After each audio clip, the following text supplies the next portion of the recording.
আজ আমি নিয়ে আসলাম ভাপা পিঠের রেসিপি। এই সুন্দর পিঠেটা অসাধারণ খেতে। এই পিঠেটা আমি কিভাবে করেছি সেটাই আমি আজকে শেয়ার করব। কারণ আমি এটাকে ভাপা পিঠেও বলি বা আমাদের ওখানে যেহেতু এগুলো আরেকটাও নাম আছে, ধুপি পিঠে বলে।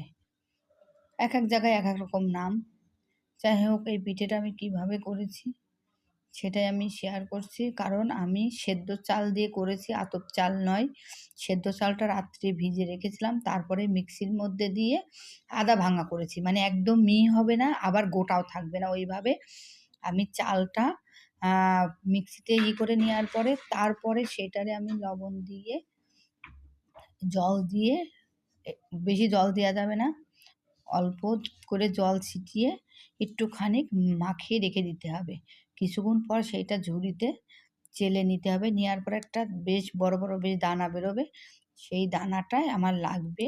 তা যাই হোক, এখানে আমি মোমো করার বাটির মধ্যে একটা পরিষ্কার কাপড় পেতে নিয়েছি। আর নারকেল আমি দু রকম করেছি, একটা হচ্ছে পাতলা পাতলা ফালি করেছি আর একটা কুচি কুচি করেছি, আর এখানে খেজুরের গুড়ের পাটালি। তা যাই হোক, আমি একটা পোর্শন দিয়ে নিয়েছি, আমি ২ পোর্শনে করব। একটা পোর্শন আমি দিয়ে নিয়েছি, তারপরে আমার পরিমাণ মতো নারকেল, যত পরিমাণে নারকেল দেওয়া যাবে, গুড় দেওয়া যাবে ততটাই খেতে ভালো লাগবে। আর এখানে চাইলে কুড়ানো নারকেলও দেওয়া যায়, তবে এইরকম নারকেল দিলে মুখের মধ্যে পড়লে বেশি টেস্টি লাগে। তা যাই হোক, আমি নিচের পোর্শনটা এইভাবে করলাম। আবার উপরে আমি আরও কিছু চালের কুচি, সেটা আমি দিই। এইটা সেদ্ধ চাল দিয়ে করলে কিন্তু এই পিঠেটা অতিরিক্ত সুন্দর হয় আর খেতেও টেস্টি হয়। যাই হোক, আমি সেদ্ধ চাল দিয়ে করেছি। তারপরে আমি উপরে আবার ঠিক ওই একই লেভেলের করব। একটু চেপে চেপে দিতে হবে, নাহলে পিঠেটা তোলার সময় ভেঙে যেতে পারে। তাই একটু চেপে চেপে পিঠেটা আমি দিয়ে দিচ্ছি, যাতে সেদ্ধ হলে পরে একদম এটা টাইট হয়ে যায়। তো এইভাবে একটু হাত দিয়ে চেপে চেপে দিতে হবে, দিলে পরে পিঠেটা ভাঙার ভয় থাকবে না। আমি নিচে একটা পোর্শন সাজিয়েছি, ঠিক একই পোর্শনে উপরটাও আমি সাজাবো।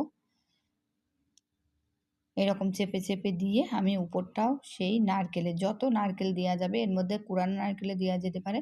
নারকেল যদি এইরকম করে কেটে দেওয়া হয় এটা টেস্টি বেশি লাগে, কারণ মুখের মধ্যে যখনই নারকেল পড়বে বেশি টেস্টি লাগে খেতে। যাই হোক, এই পিঠেটা আমি অনেকভাবেই করেছি, কিন্তু এইটাই আমার কাছে ভালো লেগেছে। আর এইভাবে পিঠেটা করলে, এই পিঠে একটা একটা করে সরাতে করাতে, এইভাবে কেকের মতো সিস্টেমে করলে একবারে হয়ে যাবে, বারবার করার ঝামেলা লাগে না। তাই আমি একবারে এই পদ্ধতিতে পিঠেটা তৈরি করেছি, অসাধারণ খেতে হয়েছিল। এবার আমি ভাপে বসিয়ে দেবো।